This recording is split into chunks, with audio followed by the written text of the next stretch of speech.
Hey YouTube, so this is the second part in that series I'm doing about like things that kind of get overlooked in teaching. One of the first mistakes I see a lot of people do is not practicing with a metronome.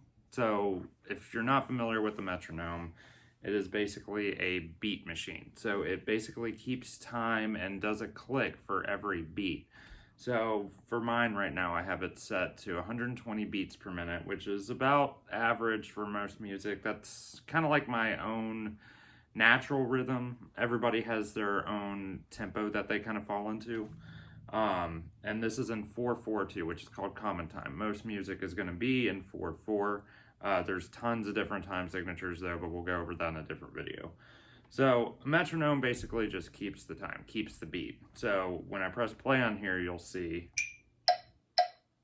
1, 2, 3, 4, 1, 2, 3, 4. So a lot of musicians will typically play in 4/4. That's not to say everybody plays in 4/4. There are some people that play in 7/8, like 12/8, like 16/32. You never know. As long as, like, whatever you're comfortable with, just do whatever feels comfortable. So the big thing with today is just like practicing with a metronome until your fingers can like get the hang of things. Because if you're not practicing with it, it's gonna sound like freeform jazz, which is just like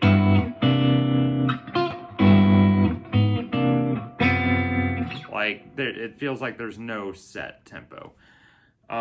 So what you want to do is just like play it and then just work up chromatically up the fretboard. So chromatically means like you're going to play every single note.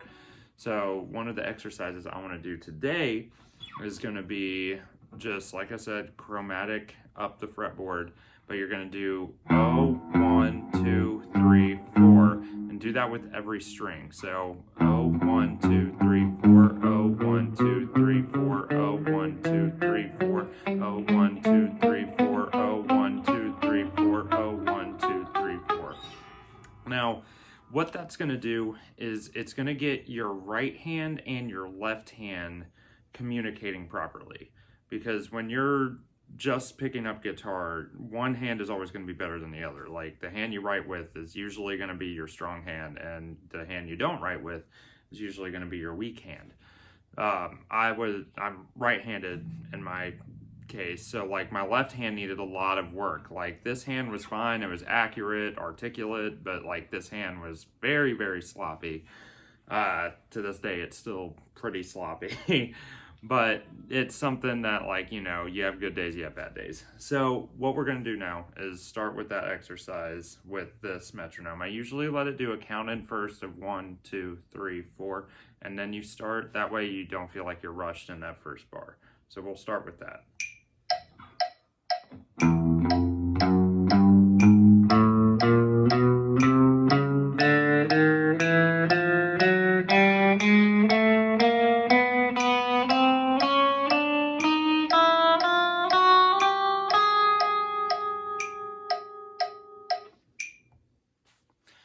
So just keep doing that same practice over and over again. Get a metronome. This was a free app on the App Store. Google Play has the same thing. I used to have an Android, so I know it's on there.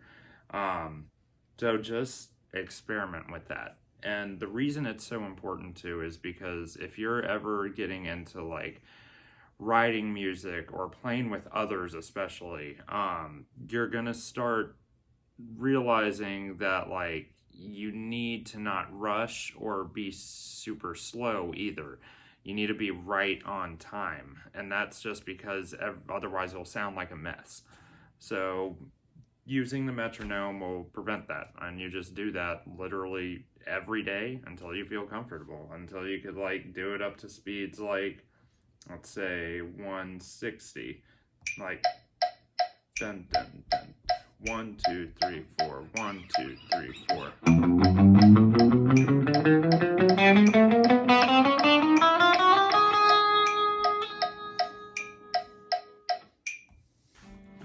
So, I mean, just keep practicing. And then, I mean, man, this thing goes all the way up to like, I'm pretty sure like 300 beats per minute. So yeah, like, which I don't feel comfortable doing, but I mean, anybody can get to that level if they just keep practicing. So yeah, that's it for today.